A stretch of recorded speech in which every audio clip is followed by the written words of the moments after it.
फैज पहुंचा ए रिजा अहमद पाक का, वरना हम क्या जानते खुदा कौन है। मैं अगर खुदा से मिलना चाहूं तो मुझे बताओ ना कि मैं किधर जाऊं। शरक को जाऊं, गरब को जाऊं, शमाल को जाऊं, जुनूब को जाऊं, नीचे सुराख करूं, ऊपर सीढ़ी लगाऊं, किधर जाऊं। मैं आपसे मिलना चाहता हूं तो मैं शरक की जानब सफर करूंगा। आप मुझसे मिलना चाहते हैं तो गरब की जानब दौड़ेंगे। लेकिन मैं खुदा से मिलना चाहता हूं, वो तो जिहतों से पाक है, वो तो सिमतों से पाक है।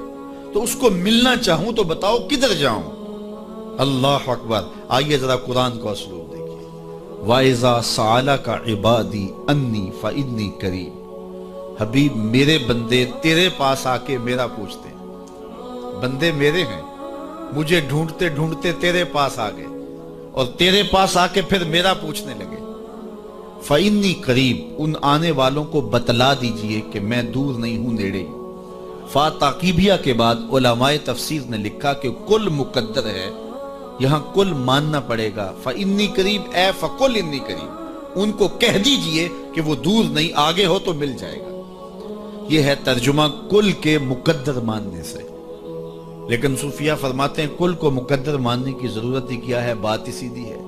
हबीब मेरे बंदे मुझे ढूंढते ढूंढते तेरे तक आ गए, तो महबूब जब तेरे तक आ गए मैं फिर भी दूर हूं। मेरे बंदे जब मुझे ढूंढते ढूंढते तेरे तक जो आ गए तो महबूब तेरे तक आ गए हैं तो मेरे तक आ गए। ये तेरे पास आके फिर मेरा पूछ रहे हैं। खजर बतलाए तो क्यों कर बतलाए, अगर माही पूछे कि दरिया कहां।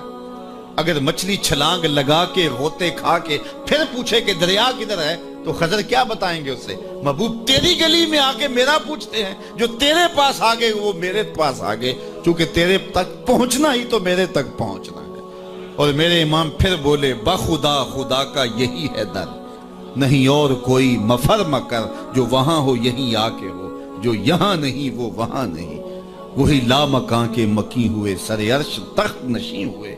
ये नबी है जिसके हैं वो मकान, वो खुदा है जिसका मकान है। तो कहा अगर खुदा तक पहुंचना है तो मुस्तफा तक जाना होगा, बस यही रास्ता खुदा तक पहुंचता है। अल्लाह अकबर। तो हजरत ईसा अलैहिस्सलातु वस्सलाम ने फरमाया लोगों मैं जा रहा हूं और मेरे बाद अब वही आएगा जिसका नाम अहमद होगा। तो एक हवारी उठ के खड़ा हो गया और कहने लगा कि हजरत जिसके कसीदे आप भी पढ़ रहे हैं क्या वो आपसे भी अफजल होगा। तो सुनो हजरत ईसा ने क्या जवाब दिया। आपके सीने में ठंड पड़ जाएगी।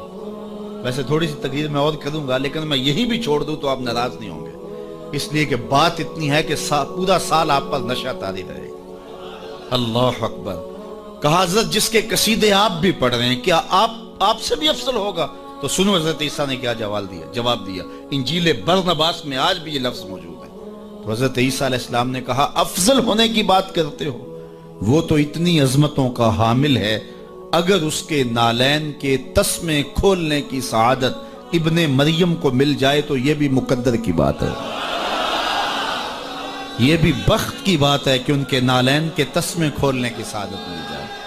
तो दुनिया मुंतजर रही, जमाना इंतजार करता रहा। तो लोग कहां कहां मुंतजर रहे, हमने कोई इंतजार नहीं किया। आंख खुली थी तो मस्जिद के स्पीकरों से आवाज आ रही थी मुस्तफा जाने रहमत पे लाखों सलाम। हम अजान जब हमने आंख खोली तो सदाएं मिल रही थी कि नबी जी अल्लाह अल्लाह अल्लाह हो।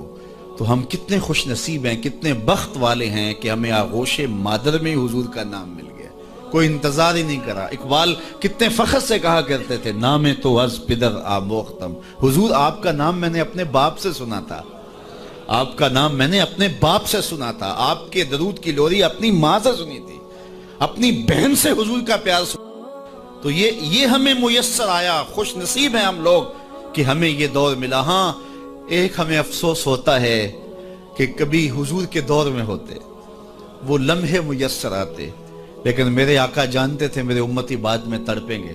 हुजूर ने जो है वो हमें आने वालों को तसल्ली देते हुए इतनी खूबसूरत बात की। एक दिन सहाबा बैठे थे, फरमाया तूबा लिमन रानी व आमना बी व तूबा सबा मर्रातिन मन लम यरानी व आमना बी। फरमाया सहाबा तुम्हें मुबारक हो, तुमने मुझे देखा और मेरे ऊपर ईमान लाए। और फरमाया उन्हें 7 मुबारकें हों जिन्होंने नहीं देखा होगा फिर भी ईमान लाएंगे। نفس ایمان کی حضور نے 7 مبارکیں دی ہیں. طوبى لمن رانی وآمن بی وطوبى 7 مرات من لم یرانی وآمن بی. تو کہا انہیں 7 مبارکیں ہوں جنہوں نے دیکھا بھی نہیں پھر بھی نام پہ تڑپ رہے ہوں گے. اللہ اکبر. نام سن کے جان مارنے کے لیے تیار ہوں گے. حضور کا نام آتا ہے آنکھوں میں آنسو آ جاتے ہیں, دل تڑپتا ہے. کیا کیفیات باطن ہوتی ہیں. تو یار یہ کوئی چھوٹی دولت ہے؟ حضور کا نام سن کے یہ کیفیت نصیب ہو جائے, یہ ان کے پیار کی علامت ہے. پیار ہوتا ہے تو آنکھوں میں آنسو آتے ہیں, اور جہاں آنسو ہوتے ہیں وہاں رحمتیں ہوتی ہیں. علامہ رومی فرماتے ہیں جہاں پانی چلتا ہے وہاں سبزہ اگتا ہے, اور جہاں آنسو بہتے ہیں وہاں رحمت اترتی ہے. تو یہ ان کے پیار کے آنسو ہے, یہ ان کی محبت کے آنسو ہے. بلکہ امام غزالی نے غالباً لکھا ہے کہ حضور کے پیار میں, اللہ کی خشیت میں جو آنسو آئیں تو ان کو صاف نہ کرو بلکہ ان کو رخساروں پہ مل لیا کرو. یہ تو خوش نصیب آنسو ہیں جو حضور کی یاد میں بہے ہیں, جو حضور علیہ السلام کے ذکر میں بہے ہیں. تو یہ میری اور آپ کی خوش بختی. اور اگر وہ نہ آتے تو ہم آج بھی اندھیروں میں ہوتے, ظلمتوں میں ٹھوکریں کھا رہے ہوتے. اگر حضور تشریف